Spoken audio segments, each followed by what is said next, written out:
after color coming out, always coming on without any notice. And nobody ever really gets to see the videos because I just hop on. Yeah, when you got an afro, it's about the shaping. And sometimes you could be patting this afro forever. Yeah. Yeah, I'm having some little hair issues over here, but look, that's not why I came on today. So I'm just gonna check to make sure I'm showing up in my YouTube for y'all today. Yeah, I'm on. So how is everyone? And like I always say, love and lights, and welcome all to Feel the Power of Release. Let me tell you, I do talk a lot about how to see, identify patterns on different levels, right? Um, and then the release, of course, is I talked about that a little bit with the emotional weight or baggage video live stream that was recent. Um, and then I do provide metaphysical teaching videos that really are most critical as people move into the reframe stage. So as you know, recognize is, and yeah, so I'm going to talk about reframing, self-doubt, metaphysical practices for that. Because as we know in the Power of Release program, we start with recognizing for those people who start at the beginning. Now, folks are at different levels, different areas in their lifetimes that they want to focus on. But the program really starts at recognizing the actual patterns and emotional attachments that are synergized or synced and are repetitive in your life in ways that don't serve you, right? That drain your capacity to have self-sovereignty in your life. And self-sovereignty, I think, is even more important now than ever because of the fact that there's an understanding now that a lot of the things that we thought would maintain our stability, that would keep everything under control outside of us, that were known, familiar, that just worked, they're not working anymore. And so that tension up there, that frenetic energy, the unraveling energy, the energy of, just what the heck is going on, that energy is profuse and entangled with our reality. So while this is happening and we can say all day and night, oh, that doesn't affect us, but that energy does affect us, right? And so not only recognizing our own patterns, look, social stuff is for me the base foundation as to why people have issues, period. I'm talking about not just you, parents, their parents, everybody, is because of this society in which we live here. I don't know about any other society because I have not, well, I have lived in Japan, and other places around the country. Japan is uniquely different. Okay. I mean, it was wonderful living there. I lived there for 6 months. Granted, everybody's, doing their thing and it's like a robotic nature, automaton nature, even more so than us, but their nature to fit into the wheel that runs their society is based on loyalty, respect, tradition. And here it's based on capitalism. Okay. So there's more of a higher conscious awareness, a collective consciousness in Japan, whereas here that does not exist. I mean, it does exist, but not in a way that we say we're patriotic, right? But patriotism in a capitalist framework is problematic. Period. It always has been. Patriotism tied to a country that is based on capitalism is problematic because capitalism only cares about one thing, and that is making money, having consumers. Okay. So it's hard. Uh, um, and the way sort of this society is run is so, either or, right? And it separates us into these various ways of being that really never come together, which is a little bit different. Of course, the Japanese know how to party. Okay, yes, I did drink a lot. I was in Japan, in my mid late 20s, and I was just having a ball too. But there was an honor that was there that's really missing here, and so um, everybody's issue cannot be isolated into just the way you grew up. That is to personalize and contain the challenge, to place it in a context, to keep it isolated in that situation, and that it created a problem, and you took up that problem, and now you're having problems and creating problems in your life that are probably creating problems for other people, right? So the basic component of these challenges is the way in which the society sets up how people know themselves, others, their place in this society, and their place in this global energy. And it is all these placements are rife with injustices, degradation, inadequacies, rat racing, dog eat dog, get mine, I'm individual, it's about me. I mean, it is, look, we could say all day and night, my parents abused me, which is very traumatic and jacked up. Their actions on you is because of the way in which actions were shared with them. But all of these actions across generations and inherited patterns that are not serving in any healthy way are uniquely tied to the scarcity, pain, and fear that is American society. Okay? And if you're someplace else, and again, welcome all, if you're looking at this from across the globe, then you place it within a context in which you are being, right? So the recognize is tied for me to the scarcity pain matrix, which I talk a lot about. I have 3 videos, a 3-part video that sort of breaks it down. And then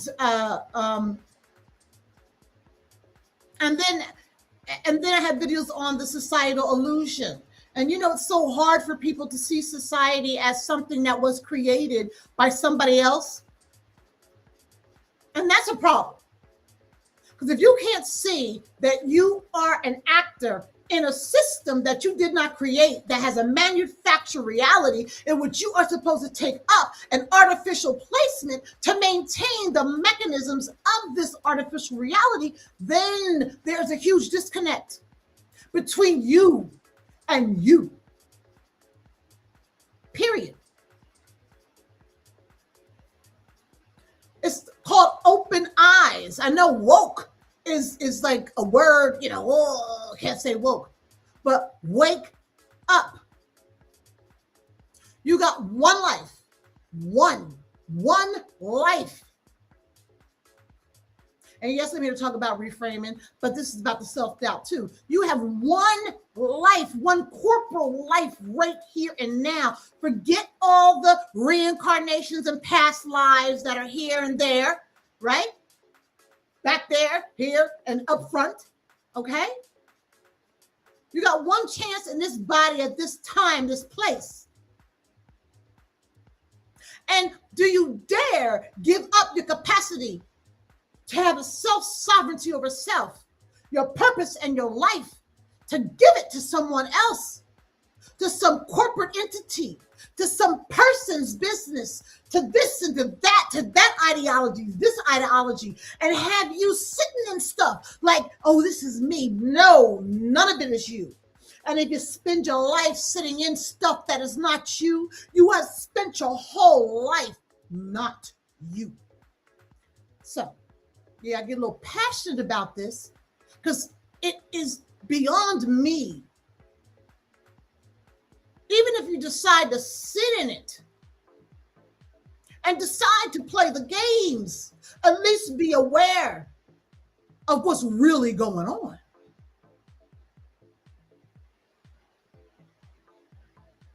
And get your head from out the sand, from in the Bible, from in the when I retire modality, from in the I can't do nothing about. No, you can't do nothing about that. But you can do something about this, about this, about this, and about how you act. Okay, somebody got a gun to your head, tell you to do things. Look, you got a choice even there. You ain't got to act the way they're telling you to act. You might be dead, but you do have self-sovereignty, and we give that away. And you know what? Then we blame it on the person we gave it away to. I was there. I did that. I was not self-sovereign because of self-doubt.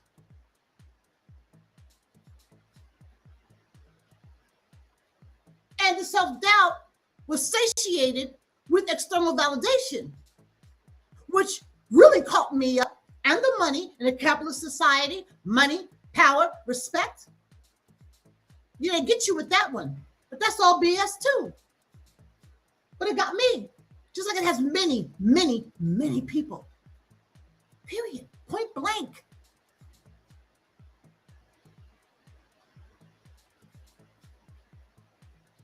But then we awaken. And yes, I call it a spiritual awakening, as it should be called.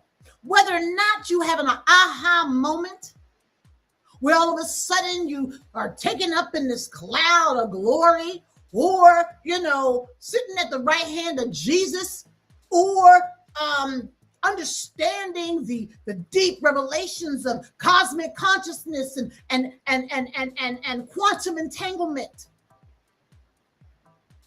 Yeah, I'm getting off on a little passionate thing here. And yeah, I kind of lost my train of thought saying all those different things, quantum entanglement, whatever. But the one thing I do know, and believe me, I don't know a lot. Okay? I mean, I do know, but I'm not the end all be all of knowledge. I mean, as much as I like to think I am. Come on, y'all. As we all like to think we're the end all be all of something. But I am the end all be all of what I know in my experience, which is always ready for flexibility and adaptation, because I'm not living in a either or world. And that's another piece of scarcity, dichotomies in the society. It's all to make us have self-doubt. These dichotomies, these categories, it is all a structure to build scarcity and pain into people's lives. And then when they start to act out and get weird and their brains are just out of control and their chemical imbalance is off, then it's like a personal problem, and society has no responsibility in this whatsoever. And yes, there are social psychologists, but do these social psychologists really do clinical counseling? Maybe they do. Maybe I'm just old school. I don't know. But we need more than folks. Much, much more in the way of social psychologists actually integrating profusely into the therapy realm.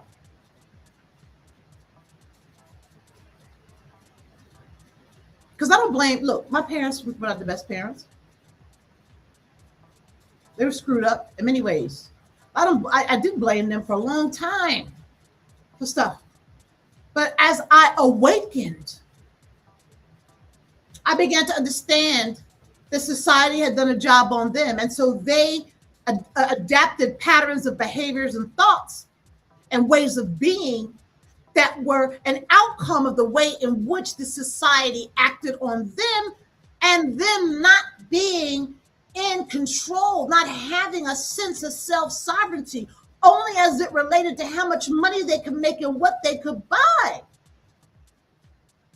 That is not self-sovereignty. That's prison. And if you don't understand why that's prison, I would ask you to journal it, write about it, reflect on it, meditate on it, and see how, just being consumed with the money and be able to buy things, the bigger house, the cars, the trinkets in the house. Like, yeah, what's the word? Smoke and mirrors, right? All that smoke and mirrors. Okay. It's like it takes our attention away from what's really going on. So recognition in the Power of Release program is recognizing the ways in which we have become altered, artificial, separated from self in ways that diminish our capacity to control our emotions, our actions, in line with being self-sovereign and understanding that you have the power to author your life and not just be written in somebody else's book. And I'm not saying everybody steps out as a leader. No. But there's an understanding that all that out there, all that does not control me. And while you may think that's incredulous, that all that does not control my emotions, my actions, my thoughts, my purpose, my plan, then you need to come on into the Power of Release program so you can discern what that means. So there's recognize, right? So we recognize the patterns, and then we recognize the emotions that keep us stuck to that pattern. A lack of worthiness, inadequacy, shame, self-doubt, whatever. Detached, disassociated, whatever the emotion is. We identify it. And as I said, I'm not a clinician. I'm not a therapist, a licensed therapist. But my work is metaphysical and spiritual, okay? And I use both words because people may not discern the meta and the spiritual, right? The metaphysical and the spiritual, especially the way that I'm talking about it. I mean, there's so many ways to talk about metaphysics. And then we go through the release, which is more of a quiet time spent with yourself and writing.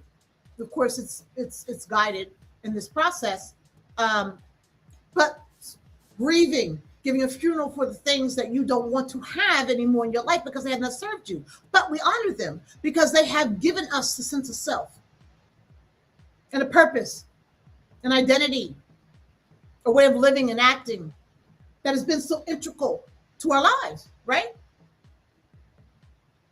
So we have to mourn it, grieve it, give it up, bury it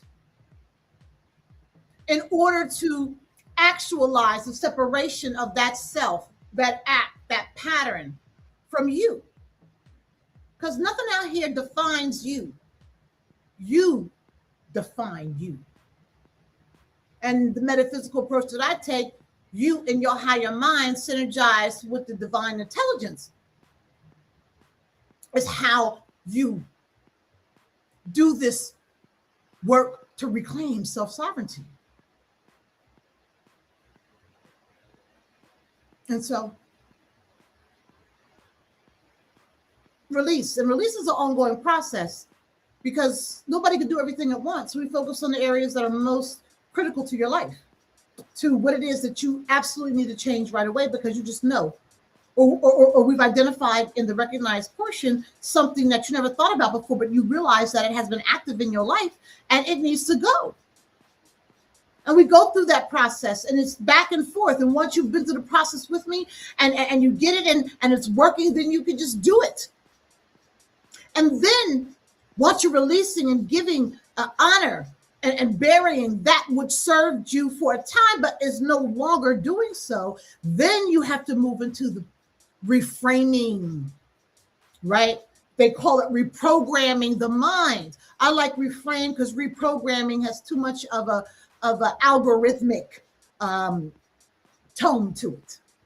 Okay, so you reframe, and I've got a few videos up. One about prosperity, financial success. Prosperity is about everything: finances, love, peace, joy. Prosperity is everything. I did that number one. Number two, I went back And then my second video that I did, I can't remember the names of them, but the second one I worked on was in regards to excuse me, conscious spiritual self-realization for success. Okay. And this one I want to talk about today is action is faith in yourself, reframing self-doubt and the practices that go along with it that I draw on when I'm working in a reframe capacity with clients, right? And they can have a higher conscious, I mean, a divine intelligence, a God, or whatever they want, or they don't have to. The thing that I know about reframing from my experience and from the folks that I work with is that the synergy with a divine intelligence that you like, look, I found my synergy in this process of release. In my meditation, I understood my divine intelligence. And I hate to tell y'all, it could be like this, a divine intelligence that has a specific focus or a specific track of information and ways to interact with that are personalized for each person. And that's what's missing in the church. You don't get this personalized thing. You get what's written in a book and then how it's taught as to how you're supposed to do whatever that is. But in the quiet time, many clients connect with and understand, come to know their divine intelligence, which is important to actually hearing downloads from your divine intelligence or having them come into your conscious, your higher mind. So the reframing approach that I use is meant to capture the thoughts so that you give a funeral to that self and thing, right? Doesn't mean your thoughts are automatically going to go, woo, and your behavior is automatically going to line up and go, yeah. No, it don't work like that. And if it does, it could be short-lived. And then you like don't know what to do. So reframing is really the work of having your thoughts line up with the new work, with the new walk, right? You think things that are positively aligned with your new walk. You think these things, you replace the negative thoughts, the ways of being that had you attached to a particular pattern and its emotions, and you have a difference of opinion, so to speak, the opposite way. So when I was doing this work years ago, when I first started awakening, my awakening happened over many, many years. But when I was much younger, probably in my late 20s, I used to have a horrible self-criticism. I mean, crippling self-criticism. I mean, it got so bad that I knew that I had to stop it. Thank goodness I had that revelation. And so whenever something want to pop into my head that was like, you ain't never gonna get no good job, I would immediately, strategy one, immediately replaced it with, I can do all things that are meant for me to have. And what is meant for me to have will be there. The door will open and I will step through it at just the right time.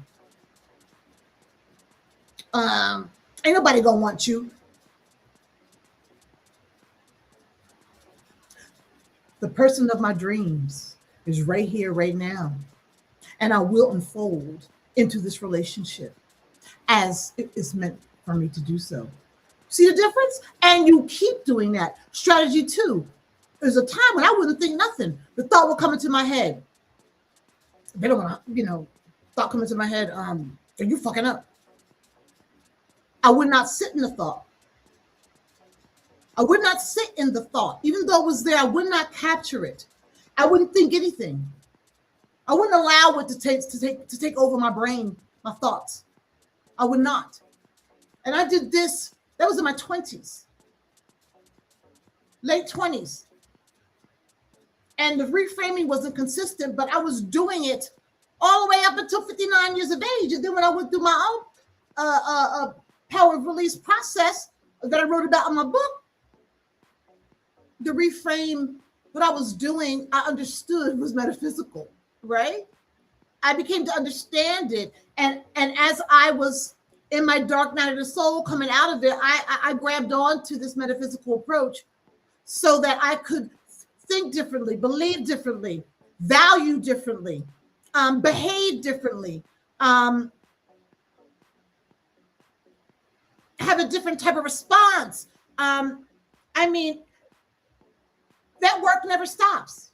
And you can't let it go when a situation comes in that is challenging to you, because there's always something that is a challenge. And so that is the diminished self-sovereign approach. When things come in, they just move you all over the place. Like, what the hell is that? You just let yourself go? Somebody comes in and says something to you, and you just completely go out of your mind, if that's how you go out of your mind. Now, that is having absolutely no self-sovereignty. That is no control over self. That is, you are allowing your body, your mind, your nervous system to just react to something outside of itself, because that is not you. Whatever that is, regardless of what it is, it's not you. And because it's not you, there's no plug-in or turn on where you have to lose all coherence. And people think their power isn't going off or, talking junk or fighting or whatever. They didn't know power. I mean, unless you really absolutely have to now. Look, sometimes you just gotta, some people could be, sometimes you gotta get somebody right. Okay? It's time and place everything if it's absolutely necessary. But that is a strategic reaction, not a response. If you just let yourself go, and if you just talk shit all day, if you complain and gossip all day, I'm going to tell you right now, you are jacked up, because that isn't serving you in any way, shape, or form. And to continue in that degraded mind, body, space, spiritual, psychic space is doing nothing but debasing you, what you stand for. That's what it's doing. It's doing nothing about nobody else you're talking about. Nobody else you're trying to impress with your SHIT talk, your shit talk. And see, that's why I had to step away from just about everybody in my life. Literally, family and everybody. Because there was no space in these things that were once upon a time that were appropriate for my continued awakening, personal growth, self-development. And yes, you can say, oh, you miss family. I don't know if I miss family. Family's family. And I'm not going to get into all these ties and obligations we think we got to honor for the rest of our lives. That's a whole nother conversation. We'll sit in a family that's just screwed up and deal with the stuff because we believe we have to. We're obligated to. If you leave, something going to happen. I'm the wrong one. Because when you're trying to become self-sovereign, when you want to be the author of your life, sometimes you have got to completely remove yourself from what you have known. Because there's no space to grow there, especially if it's all dysfunctional. And if they don't get you, and if they don't give a shit. Now, granted, you could go out on your own and people don't care. That's fine. But you will find your niche. You will find your tribe. Find your voice. Do your thing without having reinforcement of low frequencies, low vibrators to continue to pull on you. That's like a succubus. You get involved with a succubus. The only way to do is drag the energy out of you. That's what certain people and groups of folks can do that we're in. Just drag the life energy out of you. And how long can you put up with that just because you have to? We all have a choice. And that is where self-sovereignty becomes so critical. Look, I'm on a horse. What you got? Soapbox? I'm on a horse. I like horses. I'm not on a soapbox today. Look, it is what it is. Some people will remain forever asleep and ascribe to the script and ascribe to the script and the scribers. And others in the challenge of reclaiming, they will just walk away and build anew, understanding themselves to be a unique entity that is no longer to be dictated to by something, some institution, some company, some people, some place that has absolutely no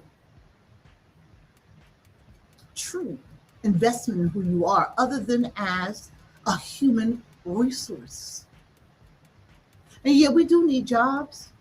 I get that. But for those of you who understand it's time for you to break away, it's time to do that. 2026 is the year to get busy. You ain't got to sit there twiddling your thumbs, feeling messed up, all exhausted, burnt out, sad, confused. Where's my life going? Yeah, your life has gone the way of somebody else's dreams, somebody else's money. Take that back. Catch that fly ball I'm about to give you. Is that a fly ball? I'm so bad at catching a baseball or softball.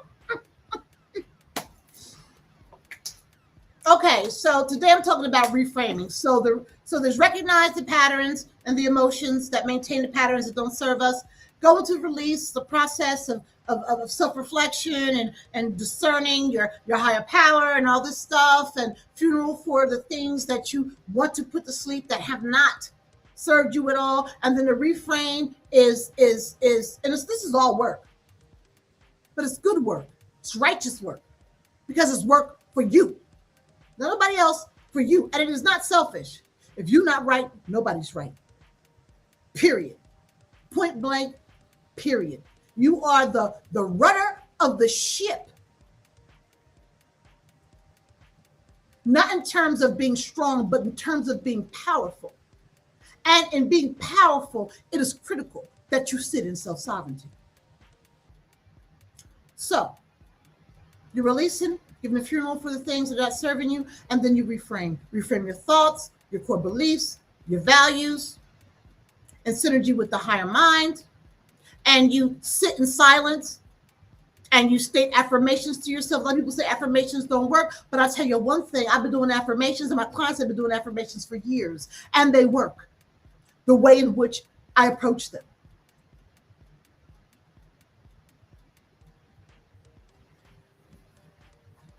So today is about reframing self-doubt.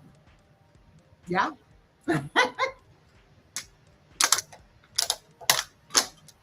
Man, I'm telling you, I should not be drinking it, but Wawa has some excellent. I'm not doing a commercial for them, but they got some excellent lemonade. That's all I got to say. So today, how to put action behind your meditations for success and happiness. And you have to go back to the other two videos, the one on prosperity and the one on resonance with the divine mind, to understand about these meditations. And I will do a live stream on how to meditate, not so much, sitting with you in the meditation. I do that. I might one time, but different types of meditations, right? The goal is in your meditative practice is to just go as deep as you can over time. This is not some run out the gate and be an hour-long meditation. No. It's growth.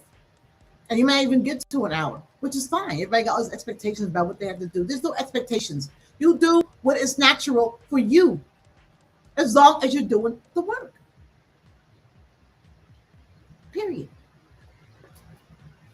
So as I said, action in is faith in yourself.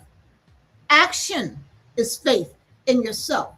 The only thing preventing a person from taking action is an idea, is, oh, excuse me, the only thing preventing a person from taking action on an idea is self belief.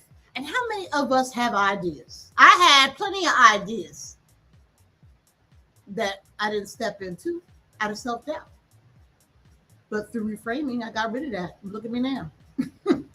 Doing live streams to nobody. Now that's something else. And still talking? Let me tell you. So people who take action are acting on a spiritual premise. That's why connection with the higher mind is so critical. For they are acting on faith. Faith in what they believe is going to happen, not faith in these circumstances that may not reflect that faith. So that faith may be expressed as a higher mind. Some may call it God, but the principle is the same. It is the belief in something within oneself, a certain something extra that every human being possesses. It's not out there and it's not in some Bible book. We possess it. In metaphysical science, it is identified as our higher mind or our God mind. I use higher mind, okay? The higher mind is within us, okay?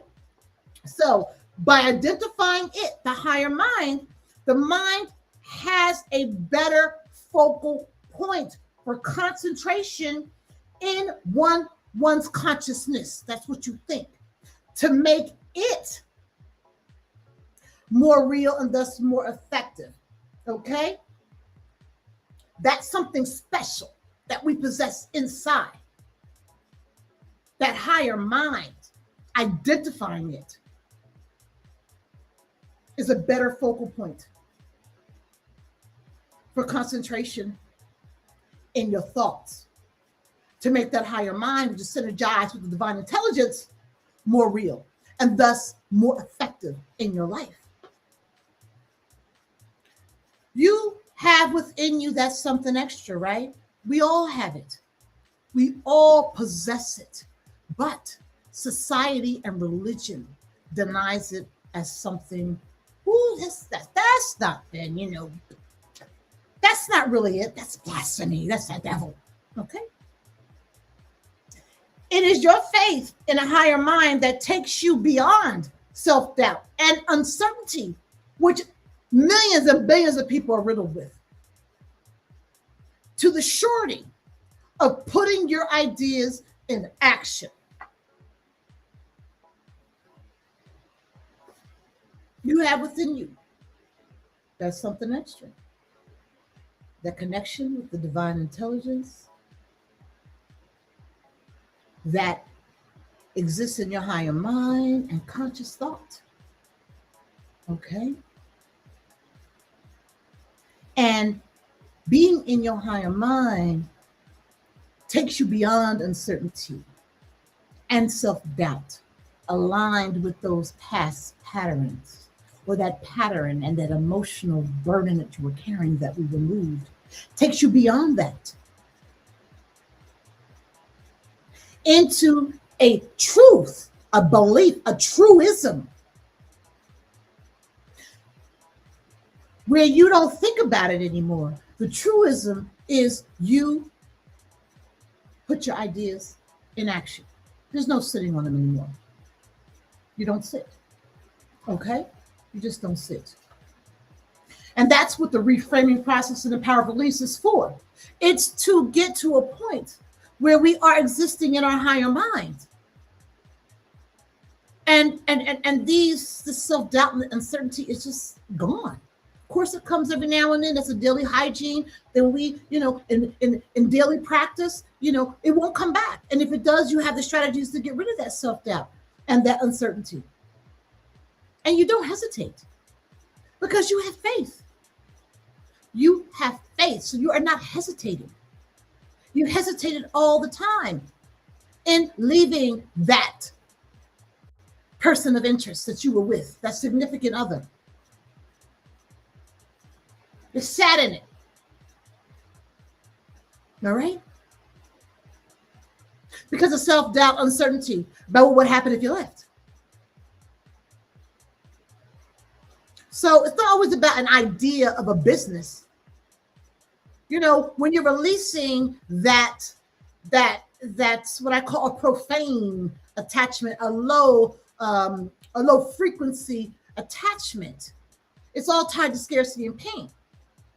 So you're releasing that, you're burying it, but you still are existing in that mind frame that puts you in that profane energy in the first place. And there's no good, bad energy, and just is, but a profane relationship, which is so antithetical to everything that you are. Although that engagement, that season was there to teach you something important that you should walk forward with. And we never want to forget that. We're not burying our lesson. We're burying the test, that unnecessary test that we had to go through all them years with that person that oppressed the authentic you and your power. So there are two selves that exist in every person. Two. One is the temporary self.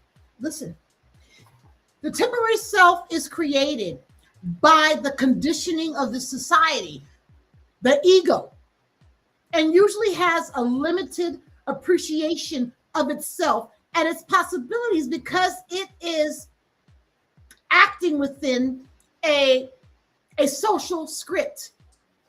And we could go all into all the ways the social script limits your appreciation of self and your possibilities. I mean, many people just are just so ignorant as to the way in which the society makes you believe that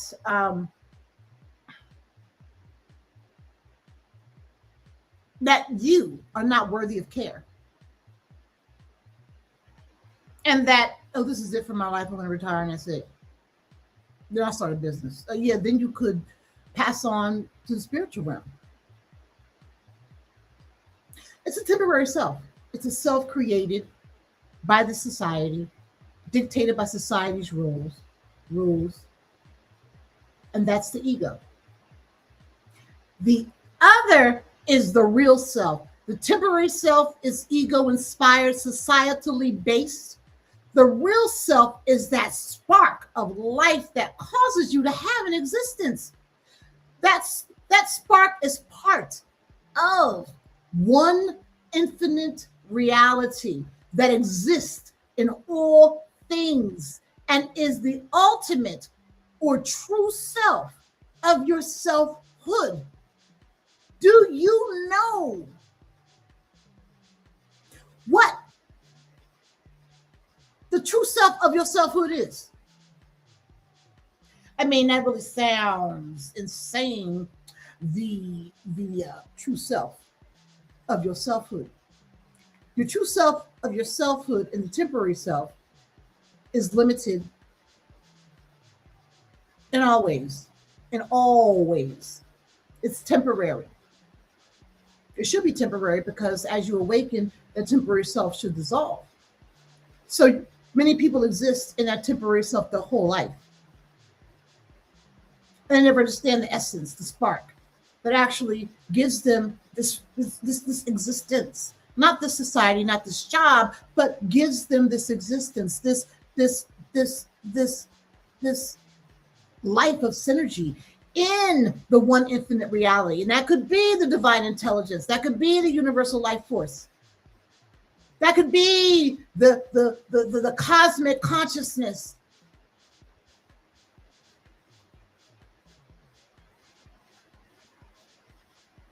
The true self is beyond the ego self. And the ego self cannot damage the true self. It dims it.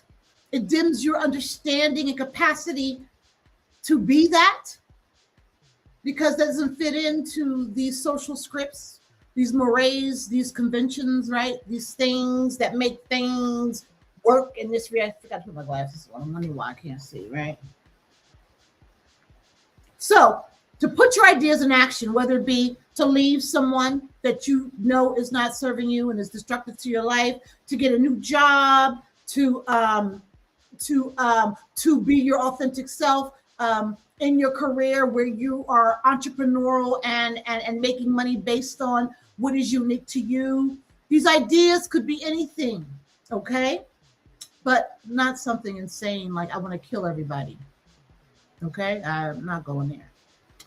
So to put your ideas in action, in metaphysics, in this practice, you have to become a student of meditation. And again, this is not some deep yoga meditation with postures. Now, that would be phenomenal if you were able to do that, and great. But if you are not in that modality, you're fine.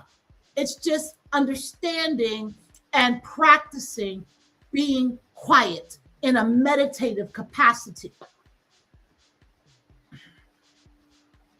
So to put your ideas in action, you must identify completely with your true self or higher mind, right? Your true self is your higher mind, not this low brow, the stuff I was talking about before, gossiping, showing off, all this little stupid stuff.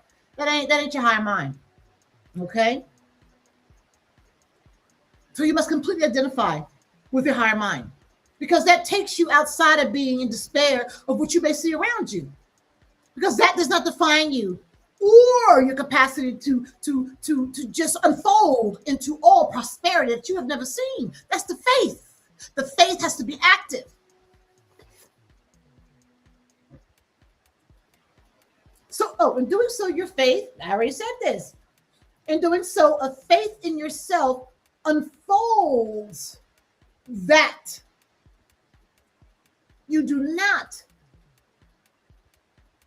that you do have, that's that extra something that can make your ideas realities.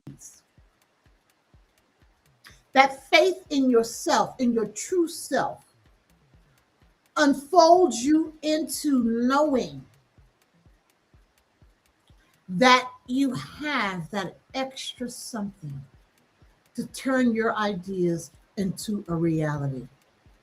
And these are ideas that are all about being aligned with that true self. Again, they're not low frequency ideas. These are ideas that can bring transformation on a small level, medium level, or high level, or whatever level, lateral, horizontal, and bring those ideas into realities. So most people do not take action, you know this, because of feeling that they are alone in what they want to do, or in comparison with somebody else. I can never do that. Look at that person. That's the quickest way to throw yourself under the bus. Don't look at nobody but you. Compare yourself to you. I talked about before. You may tap into some tools they have if they can work for you, some words that fit what you're trying to do, if necessary. Look, there's nothing wrong with feeling like you're alone, but you're not. Okay? So they don't want to take action because nobody's with them. The family may be against them. Well, first of all, you should not be outing your stuff. Their friends may say something, they're not going to help them, or, they have no support. Alone could be anything. No support, actually being alone physically, not having anybody around you. Alone could be in any capacity that you do not feel connected with another being in this activity that you believe is necessary for you to walk into. So daily meditation and a constant affirming of your higher selfhood eventually make that selfhood, that true selfhood, a reality in your mind. And it's true. It's completely, absolutely true. Daily meditation. And again, I got to keep pressing this. It's not some deep meditations where you want to get to. being quiet for some time and not chewing on negative thoughts, not sitting in the thoughts that come in your brain. Quiet time or writing, journaling. That's meditation too. I mean, they are purists when you talk about meditation. But people have to understand that this to transform your resonance means that your practices and strategies unfold from your higher mind in ways that are unique to your own work, to the own work that you have to do. It's the thing about aligning with a divine intelligence that knows exactly who you are. And you can connect with, out of Bible or prayer, our Father who art in heaven, forgive me of all my sins. There ain't no sin. The sin is making people believe that there is sin and that people cannot, they do not have the capacity to be in control of their self, their emotions. And so they give them a script about sin to control. Maybe it's social control. We don't want people going around, but it's just a lack of faith in our capacity to live in a way that is humane. Instead, it makes us want to do the bad things. Ooh, I did this.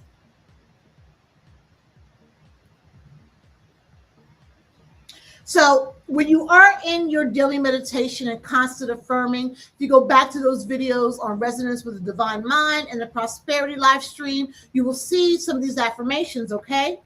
So day by day with the affirmations and meditation, you come to realize that the personal mind has a companion in the higher mind.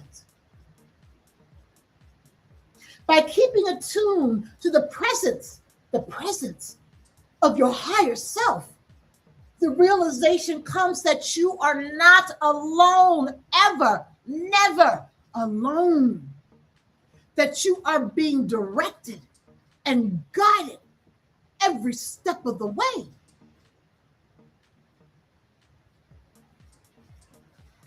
It is through this inner knowing, and that inner knowing comes through getting quiet. It is through this inner knowing of a higher power, a divine intelligence, or a God, or the universal life force, whatever that divine, the cosmic consciousness that is mine, right? The divine intelligence for me is the cosmic consciousness. It is through this inner knowing of a higher power at work that people are inspired to take action in their lives. So the reframing is to get you ready, get you into this space and place of belief in self and synergy with the divine intelligence, that in your higher mind, you are being directed and guided into all that is yours and the way you're supposed to be doing it. And that what you see around you, it may not line up to say, oh, I'm there. But no, we don't look at this. We don't sit in this. We sit in the higher mind in resonance with the divine intelligence.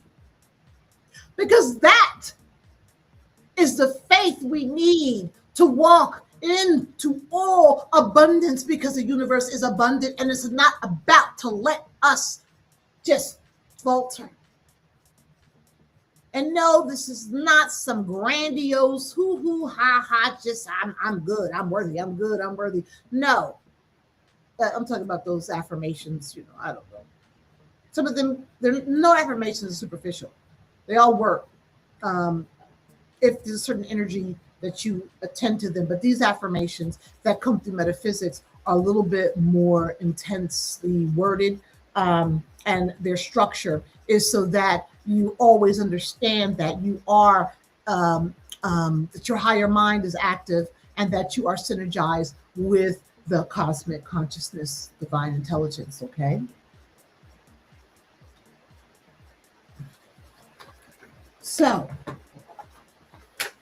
action brought forth from the inspirational silence of meditation, and again, I gave you some ways that can look, should be the key to your life, right? To that end, there's an action guideline that people follow that I give in my reframing practices. This action guideline is something that's done daily until it becomes a part of the individual, till it becomes embodied. All right. And its purpose is to help you begin to do something and apply the valuable ideas that fill your mind. By allowing this outline, the action guideline, the personal mind is stimulated by the higher mind to take action, right? Personal mind is that temporary self. What automatically follows are greater success, happiness, and the fulfillment that comes from putting forth the ideas of your own soul. And there's nothing more inspiring and joyful than that, even if you don't see all the things that you would like to have happen, because you are putting this idea into action. So I'm going to give you some of this action guideline. I'm not going to give you a lot because we do this in our reframe, and I don't want to give all of it away right now, but I'm going to give away some. So action guide, and this is for the student of meditation. This is for the students in the power of release reframe phase. Okay. So 1, physical realities, what you see come forth as a result of your own thinking. As a creative idea or inspiration surfaces to your conscious mind, immediately say to yourself, my higher mind puts this into action immediately. So this is not affirmation, I'm worthy, I can do all things, I will take control. This is another level of affirmation. So physical, you want to bring physical things, material things into your life as a result of your thinking. So when you get an idea, inspiration, before you poo-poo it away, you say, my higher mind puts this into action immediately. Because if you're in the reframe process, by now you're beginning to trust yourself a little bit, your intuition, because we go through developing that. Okay? 2, doubt in yourself is the only thing that holds you back from taking action. Period. Point blank. Mic drop. As a student of meditation, as a student of yourself, take the pressure off yourself by realizing that the same higher mind that created the idea in your mind is ready to help you succeed in it. 3, as you go about acting on that idea, acknowledge to yourself that it is not you, your personal self, your temporary self, that is doing it, but your higher mind. In order for you to know, sit in, act through, believe in, you have got to begin to understand your higher mind and bring it to life. It's there, but you got to bring it to life. So acknowledge to yourself, oh, I had a good idea. Oh, I had a good idea. You know what I want to do? No, that's not your idea in this reframe phase. You're not doing it. It's coming through your higher mind. Intuition, cosmic downloads, divine downloads. That's where it is. Probably tied around your pineal gland. They don't say anymore that it's the pituitary, or with the pineal gland, it's like a space up here, an area that has nothing, but it's a vortex that allows us to exist. They don't say it like this, but it allows us that synergy with the cosmos, with all. Okay? That's how we get downloads. That's how we, in meditation, can go places and astral projection and all of this stuff. That high mind. 4, if you have to speak to someone in order to activate an idea, think to yourself beforehand, as well as facing that person, that it is not you, but your higher mind doing the communicating. You have to claim it. That's faith. I don't know. I don't hear it. You have to have faith. And that's where reframing takes shape. You have to have faith that what you're doing is real and works. It's not you talking about the idea to someone that has to be told in order for it to come to life. No, it's your higher mind communicating through you. You are getting downloads and it is coming out your mouth. And you don't have to say, I don't know if it is. No, you just believe, say, and affirm that it is. And keep doing that. And you will see a reframed understanding of your actions and your words. I don't know what number this is, but the next one. Another reason people fail to act, although having a good idea, they fear they may not have follow-up ideas or inspirations. And do apply this to any idea you may have about any situation, okay? It's not just business, okay? So you will fear that you don't have another follow-up idea or inspiration. I'm also a mojo. I don't have any motivation. To help the initial idea succeed. So you got the idea, you're doing it. Maybe you need to put something else to it or the next step, right? And so fear that you're not going to be able to step into that follow-up space or space of inspiration. Again, it's the higher mind here. The higher mind gives one the idea in the first place. And the higher mind will follow up with additional ideas to help one succeed. But you got to be in a higher mind and you got to trust. That's the trust in the intuition. That's all this is. Divine knowing, higher knowing.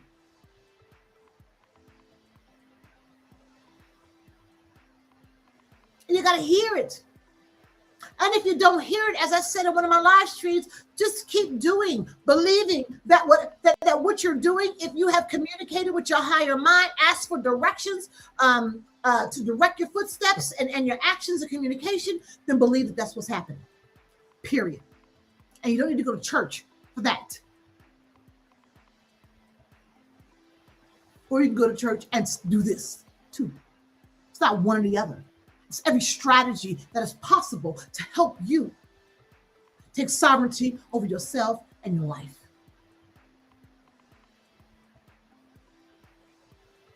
Here's another one.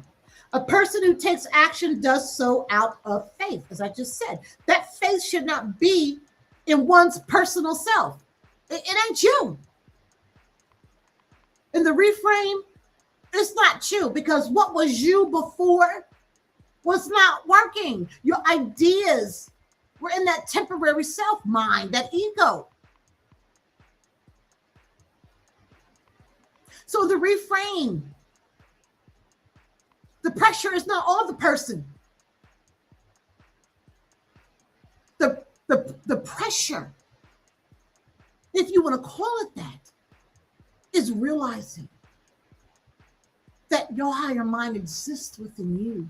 And in order to have it guide and direct, you have to claim it daily and believe it and trust that it's there, even when you don't even feel it.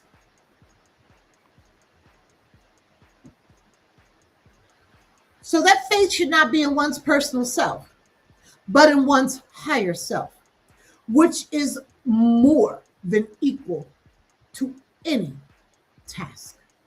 And it may not seem like it, because you may be in something that's so overwhelming.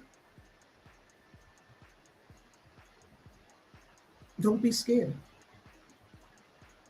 Do not. Stay aligned with your inner self, with your higher mind. Call it, claim it, and believe that it is directing you and your footsteps. Okay, it's a good one. There's a lot of them. Don't take a defeatist attitude when there is a momentary dip in the condition of your actions. A dip, some called a setback, right? Remember, look, we can see that all the time. People on social media, they ain't getting the views they want, the followers, and it's like, oh God, I can't do this. Look, I think we all been there. Some people just live there. Okay. Remember, when you start something new, there will always be adjustments and even readjustments that must be made. So people get into the track of starting something, believing it's true, and then they won't do anything else because they believe this is it. Like I did an experiment with the video, a different thing. I took it down because I just didn't feel it after I did it. But it's about experimentation and believing that you're called to do it, and believing that you will know if that is the step you're supposed to take or not. And if you took it and you understand it's just not feeling aligned or resonant, then you revert. Or it could, a higher mind will guide you.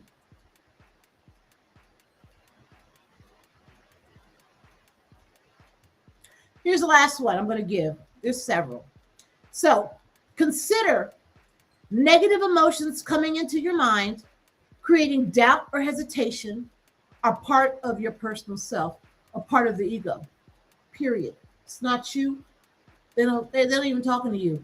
It's like some social audio, society based audio, podcast in your mind that supports your feeling of self-doubt and any hesitation that you have. It's that ego. And like I said, when I was doing self-criticism, and I wouldn't even think about the criticism if I couldn't come up with a response that was opposite that criticism, that self-criticism, or I would immediately reframe that self-criticism into something more supportive of me, not in this metaphysical way, but I would do that in the way that I understood it at that time. So when you're having these negative thoughts, creating self-doubt or hesitation, you have to nullify them quickly by saying to yourself, this one strategy, cancel, cancel, cancel, but you say it like you mean it. Cancel, cancel, cancel. You're like, I ain't saying that shit. Well, you say something like that for yourself. If you don't, you can reframe the thought, right? Something positive. If you don't, these thoughts will prevent you from having the type of life you desire. Period. Constantly tell yourself that you are a new person with a new way of leading your life. And if you do this continually, like I say, it's daily practice and daily hygiene after the fact. You can't say everything, there's so many things you have to say in this thing, but you say it to the situation that you're in or that you want to create. You can't say all the affirmation, do programming on everything. You have to sit in a space and place, whether that be just overall life, whether it just be overall relationships, whether it just be like love relationships, whether it just be all in for financial prosperity or finding peace. You have to sit in something, a track. Although I'm not one of the videos, this is going to get in the track, but you cannot reframe everything all at once. Okay. So this one is a good one though, for all scenarios. Constantly tell yourself that you are a new person with a new way of leading life.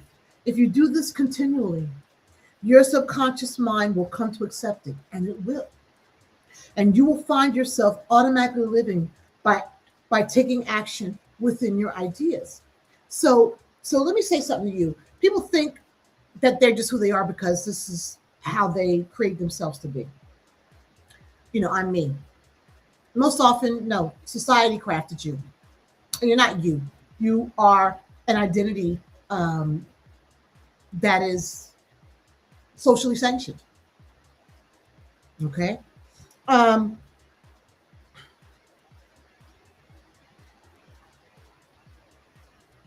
forgot where I was going with that, but yeah.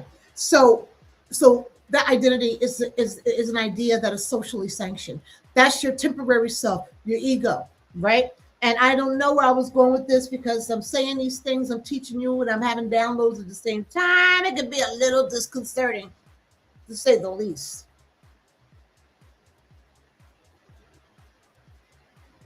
I forgot where I was going with that.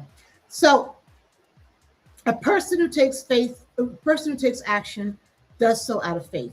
That faith should not be in your personal self, that temporary self, that ego, but in one's higher self, which is more equal than any task.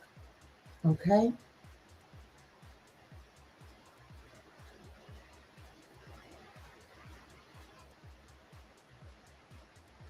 Did I say this? Oh no, I didn't do this one. I'm gonna say this one. This was a good one. Some people hesitate in approaching outcomes to activate. Oh, some people hesitate in approaching others to activate their ideas because they feel shy or awkward or not worthy or like somebody's gonna poo-poo their ideas. Remember that is your higher self that does is the doer of the act, not you. Look, let the wheel go.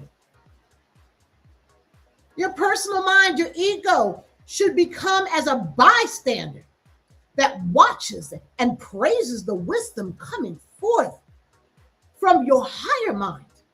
It is not you in a personal sense that communicates, but again, it is your higher mind. Keep this in mind before seeing someone and continue thinking of it while in their presence so you don't start to falter and say, I don't know what I'm talking about. I'm sorry, I shouldn't have came to you. Yeah, I gotta go back and revamp this. No, no, no, no, no, no. Stay true in your true self with your higher mind. And you know what? This may take just a fake belief until the belief comes home, right? Just believe it. Just default. You may not totally feel it, but I'm gonna do this work. Oh, I know what I was saying. So that's self. And we talk about it says the last one I said is do this continually and your subconscious mind back here will accept it, and that is going to impact your conscious thoughts, right? And so what I was saying about people, and their social identities that they believe is actually themselves, um they were continually fed an artificial understanding of themselves and their role in the society through school, through religion, through upbringing, inherited beliefs, understandings, the epigenetic structure, and all this stuff. And that was years of being fed that until you believed that you actually were an independent actor and that you were doing your thing without really unfolding your authentic self because you believe that artificial you is you. And it took years to grow that. Just think of how much damage was fed to you in schools over time, how much you learned. So in order to reframe, it becomes important to reframe your thinking, your mind from a space of a higher vibration. Because all this societal identity and believing that you doing you, even though you on the hamster wheel with everybody else, believing the same fake manufactured life story that everyone else, even in the midst of all this stuff, people still believing in the illusion. It's not even a dream. So when you want to reframe, you've got to be consistent with it. And you will forget. That's why a guide is good for daily hygiene in this area. It's part of also the power of release. To check in periodically to, I guess it's accountability, to make sure my clients are still aligned and if they need some more work or a free session or something.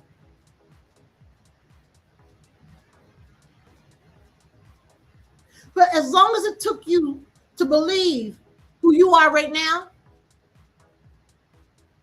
which is more than likely a you that is a social construction It takes time. But the thing about the higher mind and the synergy with the divine consciousness is that this reframing, in my experience with my clients, happens more quickly because it is so innate, the desire to connect with our higher self and to understand the spiritual energy that we walk with. It is so strong. We are so, the separation from that in this life, when you start to attach again, it's like thirst and hunger there. And you'll be amazed how quickly, through conscientious, disciplined action, that you can reframe and begin to hear and align and be resonant with the life that it is in whatever area or overall that you understand your higher mind is taking you into in divine synergy. Yeah? That's a reframe. And lastly, I will say each person in this world is unique. And you can't be unique in the ego. There's no uniqueness in the ego. That's all social. Ain't nothing about society unique. Everything about society is damaging. Everything about society is low vibrational, has a low frequency. But you're not of this. You're not of this society. You are the one, part of the one infinite reality.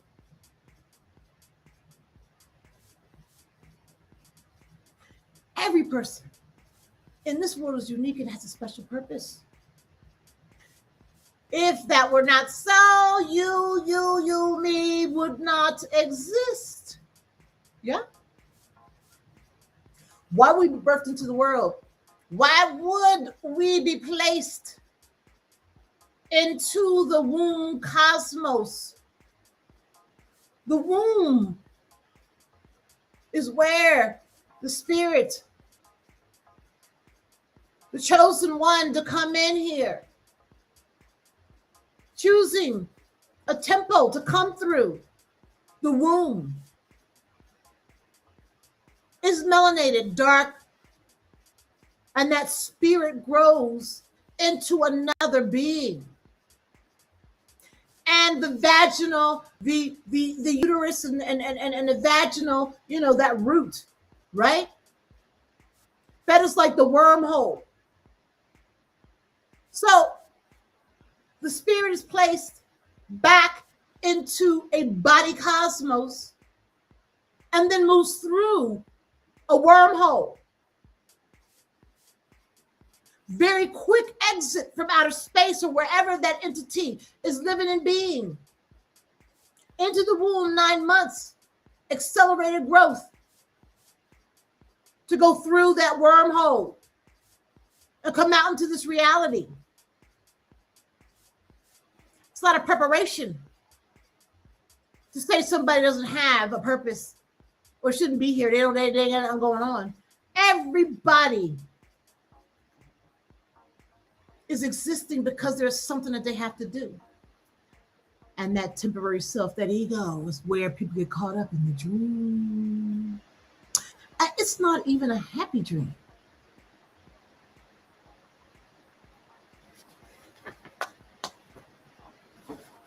So, my prayer treatment for this lesson is the end prayer. It's not prayer like religious prayer, but we call it prayer treatment. So sit with this for a minute and just listen to me. Divine presence of my higher God being, my higher divine being, at the center of my mind. As you activate all the forces and powers in nature every day, I share in the activating power of your presence in my individual life. My thoughts are inspired by you. and your power acts them out through my personal mind and body every day. For this realization, I give thanks. I let it be so, and so it is. That's a metaphysical prayer treatment. So, I don't know why these things are getting so long. These videos used to be an hour. I'm gonna have to break this up into some segments. But anyway, I'm glad I came on today. I was kind of hesitant to do so because I was like, but I think I'm getting the flow with some of this stuff. And I'm deciding I do one scarcity pain the video recognized. Then I'm going to do one about my awakening, the things that are unique to my understanding about spiritual awakening. And then a video that has more of guidance and reframing. And of course, in the meantime, doing all kind of shorts and stuff to just get the message out in various ways. But look, if anything in here made sense to you, resonated in any way, please comment, share. Like how's this hitting home for you? You agree, disagree, think it's stupid. I don't care what you got to say because everything is valid or not valid, right? Because it's all energy. It's there for a minute and it goes away. Whatever we take up, we take up. Hopefully it's not something that's damaging, but something that is lesson filled, or something that affirms your walk, or something that helps you become better as it finds salience within your higher mind, right? So comment, okay? And I will ask you to like the video. And of course, if you're so inspired, to subscribe. All right? So I'm going to do my little QR codes right now. I'm going to show, look, I do this somatic metaphysical tarot reading. It's a style of reading that I put together in the recognized phase of the Power of Release program that helps identify patterns, okay, and places where you may not even know you've been repeating things over and over again, and how one repeated behavior, understanding of self in one situation can just take place and move into all kinds of situations. But anyway, this somatic metaphysical tarot reading it's like the first step to discerning these patterns and the emotions that could be attached to it. And this is a collaborative reading. This is not like oh, you're the psychic or you're the tarot reader, you guess, right? No, it's not that kind of I got you BS. I just can't stand that. We work together. I mean, I guide it, but we work together in this process. So this 10-minute complimentary reading is to just give you a sense, get you some familiarity with the with what that is, right? And it's complimentary. It's 10 minutes, and you can discern whether or not the recognition phase in the Power of Release program is something that resonates with you, or if you have some other way of understanding how you want to sit in that process too. Look, I'm flexible and adaptable. I believe that everybody's spiritual walk is unique to that person, and hence I'm a guide, because it's my goal to pull out what is unique to you. That's the only way it's going to make sense. I don't want you to take on word for word everything that I say. Like I keep saying in all the videos, this is one framework in which my goal is to guide you into all that works for you in recognizing patterns, in releasing these emotions, and in reframing. Okay? And so again, this 10-minute complimentary reading gives you just a little insight into the recognition phase process. Okay? And I'm going to talk again about my book. As you know, my little story of coming of age out of the dark night of the soul into newness. And it's continuing to unfold. I mean, look. this is happening. I sense, I sense an expanse that is engulfing me. And I'm not scared. This is my story. Just a little bit, some stuff, some of the practices I went through, you know, um, funeral for the self, you know, dark awake routine, which is, meditation mixed with journaling, just things like that. And then the black light, more meditative space.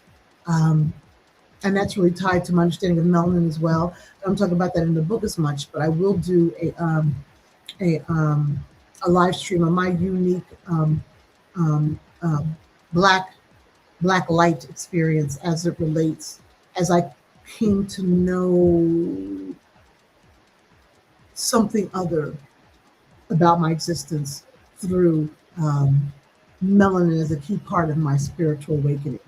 Okay.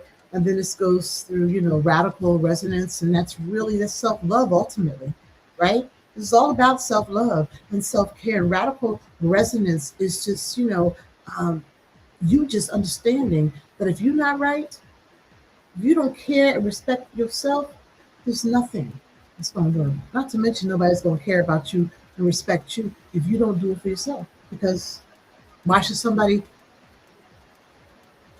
fit something else when you are revealing a lack of care and respect for who you are?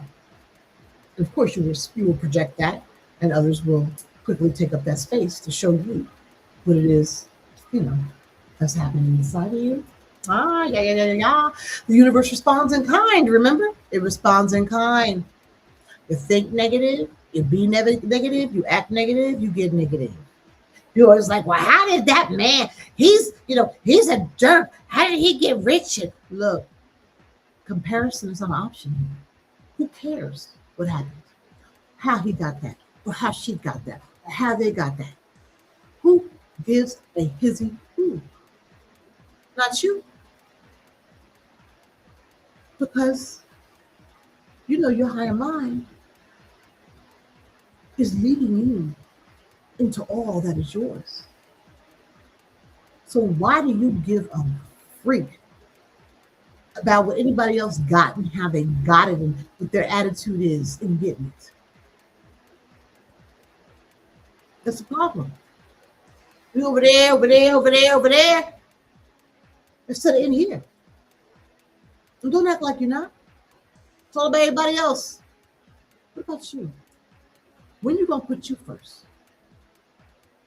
When you gonna put you first, you can go from a closed fist to an open hand and really believe that that fist is clear and free, and that hand is truly one in faith and compassion and having a sense of humanity and being a part of this as I am because we are. We are because I am. The book. Kindle version may not have all the stuff in it, but it has enough. Paperback has a little more. But it's $5.99 QR code. Check it out, please. And you know what? There is, I did put up in the link in bio the Power of Release community, is up on school, and go to link in bio. I would love to have you in the group. It's private. I'm very aware of who's coming in and who's coming out. It's not public. I just don't feel comfortable with that because we're not a social scene for people experimenting with spirituality. Yes, we are a higher mind community with a boundary that everything that happens there is to align with our higher self in whatever area in life that we're focusing in at that time. So link in bio, please, I welcome you. All right. So I think that's it for today. Oh my God, it is an hour and a half all the time. I'm going, oh Lord, I gotta get off. It has been an hour and a half, y'all. Look, thank you, beautiful souls. I appreciate the time you had with me. Today, we did a lot of work reframing self doubt, metaphysical purposes that fall in line with that. Reframing is critically important if you would like to sustain. First of all, if you'd like to seriously establish that transformational resonance journey and then sustain it, reframing is critical. If you are at all interested in Power of Release services, and I should have a QR code up for this, we're having a 75% off promo for first-time clients. These are tied to sessions, not necessarily the whole Power program, the whole Power of Release program. But the link in bio, you see the 75% eligible for first-time clients. And in that link in bio, I think it's probably the third button. You can look at the eligible transformational resonance service sessions or the intuitive psychic advising sessions. This is not the phases, and it's all on the first page. Okay, so take advantage of 75% off. I mean, look, use me. I'm here for a purpose. You know, look, I don't get testy about none of this stuff. It is what it is.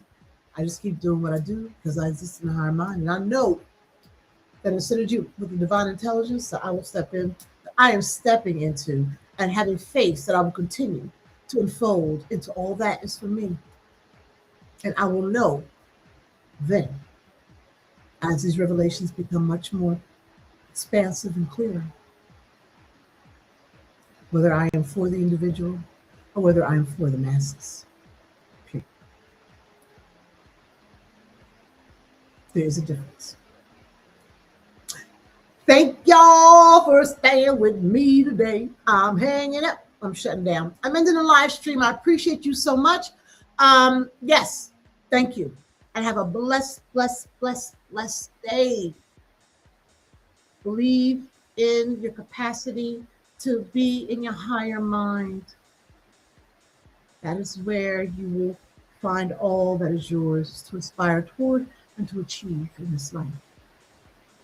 Thank you. This is Dr. Akala Kama'at signing off. Have a blessed day. Thank you, beautiful souls.